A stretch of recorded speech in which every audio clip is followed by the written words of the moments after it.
Hello there, ladies and gentlemen. This is Smoke again with another game of domination on Modern Warfare 3, again on Resistance. You're probably looking at this thinking, wow, this game looks pretty familiar to one of the other ones that you had posted up. And yeah, it is. It's Resistance again. It is domination again.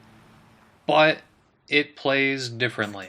And that kind of leads me to the topic that I wanted to go over in this video, and that is switching up your style of play. And it's not even necessarily the style of play in general, but it's also your classes. Normally I would be talking about switching up classes later in the shelf life of a game when you're trying to look for ways to keep the game fresh. In Black Ops, for those of you who know me or followed my games or anything like that, or even some of my previous 30-second clips on YouTube, you know that I was doing the 1,000 kill challenge with all primaries, secondaries, and attachments. And that was for no other reason than just keep the game fresh and offer replayability into the game. For this game, when I talk about switching it up, it is more in tune with finding what works for your style of play and ultimately what you're trying to accomplish. Now, for most of us who have put hundreds, if not thousands, of hours into the COD series, you would think that the newest edition of the game, you would kind of just be able to stick with what had worked in the past, make your cookie cutter classes, and have no problem whatsoever and just picking up any gun and doing well with it.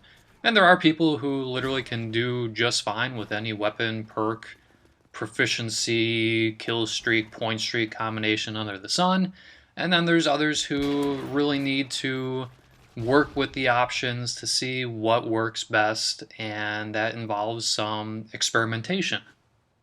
Now, I'm no mathematician, but if you look at all the different possibilities that exist in this game for making a class, you do the math and you'll find that there's about a shit ton of possibilities when making a class.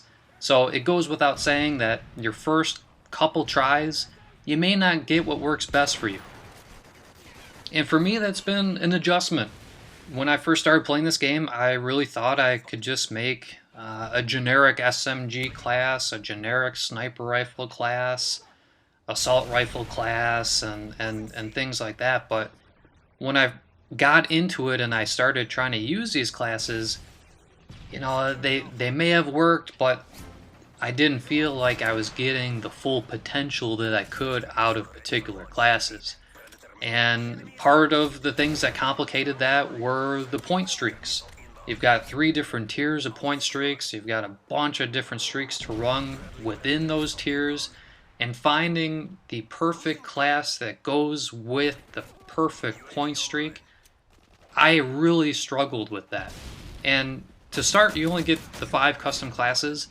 I have changed these custom classes. I can't tell you how many times. I'll do it after each game.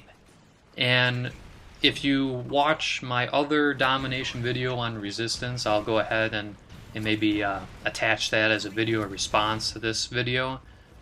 This game plays significantly different than that one.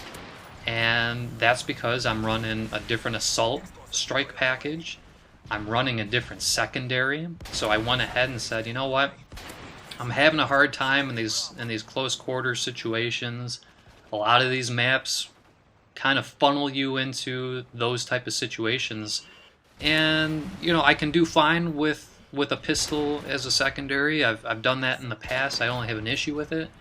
But because you die so fast in this game, the weapon damages are... I thought, you know what, I'll go ahead, I'll use overkill. I'll kind of make it a Modern Warfare 2-ish type setup to where I'm running a shotgun as a secondary. And after I went ahead and threw the striker on as my secondary, it's made a world of difference. I can use that striker as an offensive means instead of a means of last resort. So I can go ahead and push at these guys, or if I'm being confronted by a few enemies at once, I have no problem whipping out that striker and taking those guys out. So right away, it's just the added element of flexibility. And when you start taking things into consideration, like different weapon proficiencies, you may be able to use a weapon proficiency that takes the place of a perk, which opens things up for you. For instance, with this class, initially I was using steady aim so that I could get the most benefit out of using the striker and hip firing it. Well, that was good, but it took away from me being able to use that sniper rifle as an offensive means. Here I totally mess up. So I decided, all right, I'm going to use that striker for a bit, and I got the grip for it. So once I had the grip, then I was able to go back and take steady aim off and put marksman back on. So now I get to hold the breath longer.